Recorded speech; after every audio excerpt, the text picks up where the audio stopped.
स्वागत है।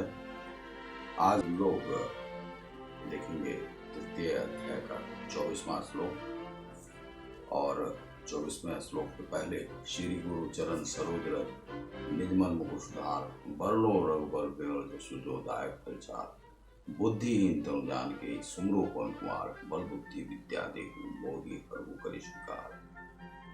श्री हनुमान जी का बात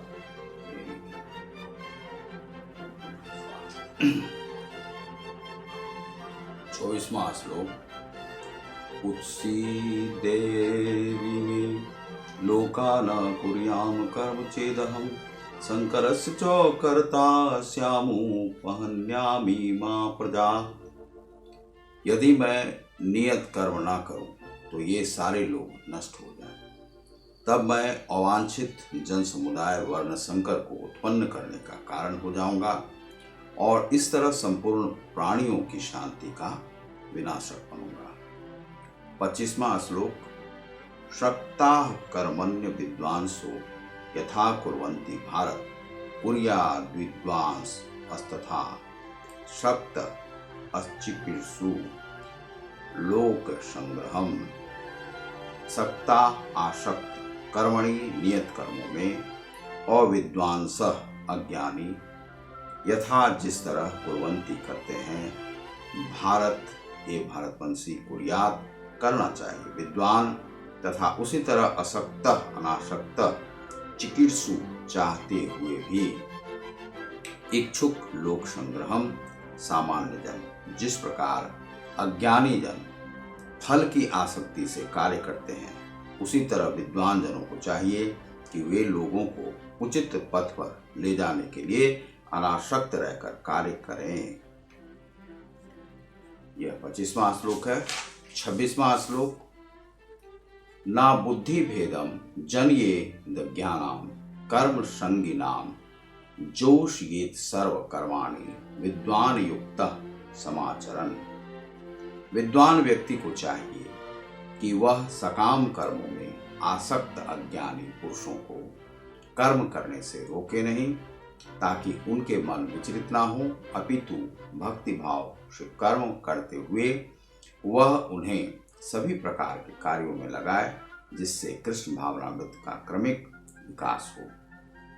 तो यहाँ पर जो हम 24वां श्लोक देखते हैं, उसमें श्री कृष्ण कहते हैं कि यदि मैं नियत कर्म नहीं करूं तो मेरे साथ जो चलने वाले जो लोग हैं, उन लोगों का शांति भंग हो जाएगा और वे लोग शांति को छोड़कर अशांति के मार्ग पर चलने लगेंगे। दूसरा, वे कहते हैं कि अपना जो कर्म है वह सभी महान पुरुषों को करना चाहिए और महान पुरुषों को करते हुए एक आदर्श स्थापित करें, जो कि पूर्ववत जो श्लोक है उसमें भी कहा गया है। तीसरा है कि जो लोग कर्म करते हैं उन्हें कर्म करने से रोकना नहीं चाहिए। सभी को अपने अपने कर्म जो नियत हैं वे कर्म करें और नियत के अतिरिक्त भी जो सामने जो कर्म आए उसे भी करते रहें। इस प्रकार से यहाँ पर कहा गया है। तो साधन के साथ साथ क्रिया योग के माध्यम से आप अपने कर्म को साध सकते हैं। क्रिया योग से बहुत ही विशिष्ट कर्मों को लोग करते हुए देखे गए हैं। तो आप लोग भी क्रिया योग को दिव्य बनाएं और क्रिया योग के माध्यम से आप आगे बढ़ें। क्रिया योग में बहुत शक्ति है, लेकिन उस योग पर भी मैं कोई जो व्याख्या है वह मैं आगे दूंगा। इसके बाद हम आगे बढ़ते हैं।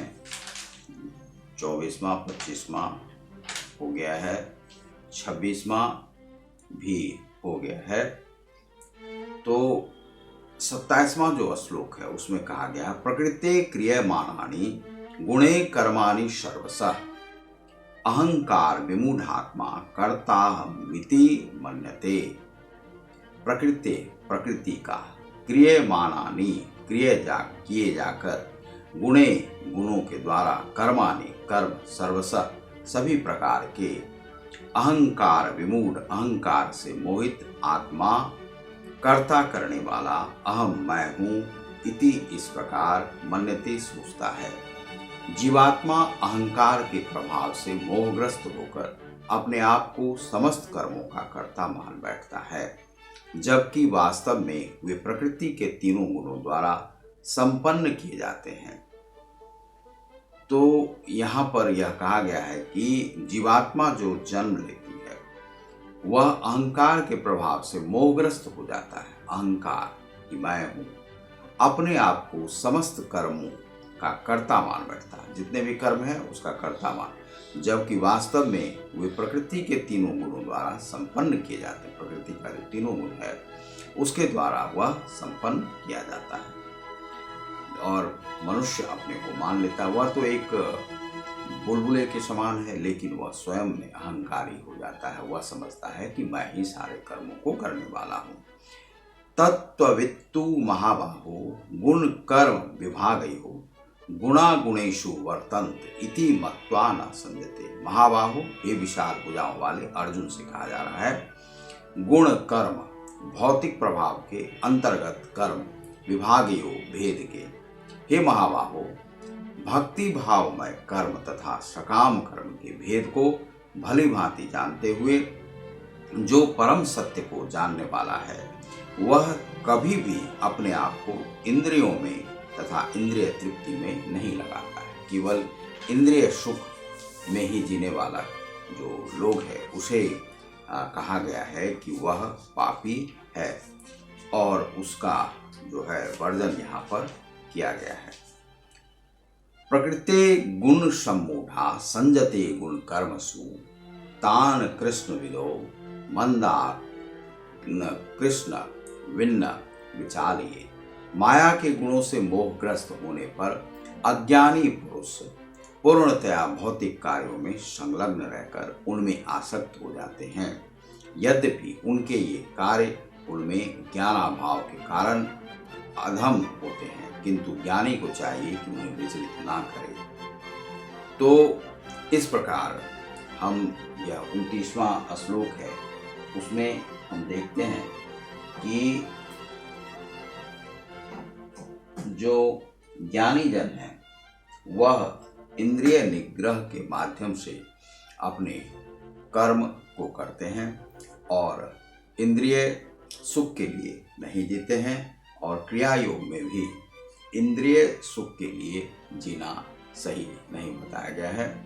और इसीलिए क्रिया योग के माध्यम से यदि आप साधन करते हैं तो योग उसमें मुख्यतः होता है और योग प्रकृति के साथ तादात्म्य बनाने को कहते हैं और दूसरा है कि ईश्वर के साथ आपका तादात्म्य बनता है। तो इसमें श्री कृष्ण ने कहा है कि जो लोग अधम कर्म करने वाले हैं, इंद्रिय सुख के लिए ही कर्म करते हैं, उन लोगों को क्या है कि अधम मार्ग है वह, लेकिन आप हर एक को रोक नहीं सकते हैं। तो रोकने के लिए कहा गया है कि जो विद्वान जन है, जो कि जानते हैं, तो वे जानते हैं कि सभी आत्माओं को आप एक साथ लेकर नहीं चल सकते हैं। तो जो अपने अपने कर्म करते हैं उन्हें कर्म करने दें, लेकिन यह प्रयास करें कि उनका मार्ग बदले और उत्तम कोटि के वह प्राणी बने।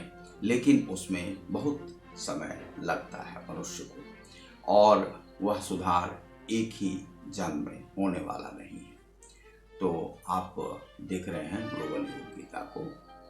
Here Sri Krishna says to Arjun that the work is worship and your karma, your work is the everything in this world. In Kriya Yoga, karma is the sadhan and yoga, and through yoga you achieve your main goal and you achieve your holy soul and God, and you attach with your God. So you never try to stop anyone to work, and everyone should do his work. So here is the karma is the main goal of everyone. here says Sri Krishna to Arjun.